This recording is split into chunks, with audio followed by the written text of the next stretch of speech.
The clear problem with the outlawing of insult is that too many things can be interpreted as such. Criticism is easily construed as insult by certain parties. Ridicule easily construed as insult. Sarcasm, unfavourable comparison, merely stating an alternative point of view to the orthodoxy can be interpreted as insult. And because so many things can be interpreted as insult, it is hardly surprising that so many things have been, as the examples I talked about earlier show. Although the law under discussion has been on the statute book for over 25 years, it is indicative of a culture that has taken hold of the programs of successive governments, that with the reasonable and well-intentioned ambition to contain obnoxious elements in society, has created a society of an extraordinarily authoritarian and controlling nature. That is what you might call the new intolerance, a new but intense desire to gag uncomfortable voices of dissent. I am not intolerant, say many people, say many softly spoken, highly educated, liberal-minded people. I'm only intolerant of intolerance.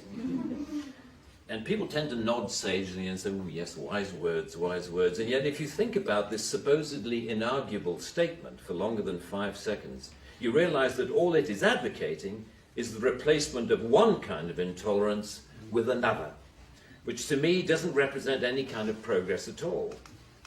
Underlying prejudices, injustices, or resentments are not addressed by arresting people. They are addressed by the issues being aired, argued, and dealt with, preferably outside the legal process. For me, the best way to increase society's resistance to insulting or offensive speech is to allow a lot more of it. As with childhood diseases, you can better resist those germs to which you have been exposed. We need to build our immunity to taking offence so that we can deal with the issues that perfectly justified criticism can raise. Our priority should be to deal with the message, not the messenger. The storms that surround Twitter and Facebook comment have raised some fascinating issues about free speech, which we haven't really yet come to terms with. Firstly, that we all have to take responsibility for what we say, which is quite a good lesson to learn. But secondly, we've learned how appallingly prickly and intolerant society has become of even the mildest adverse comment.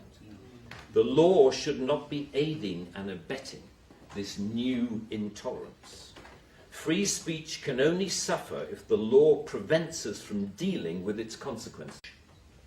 And that's the essence of my thesis: more speech.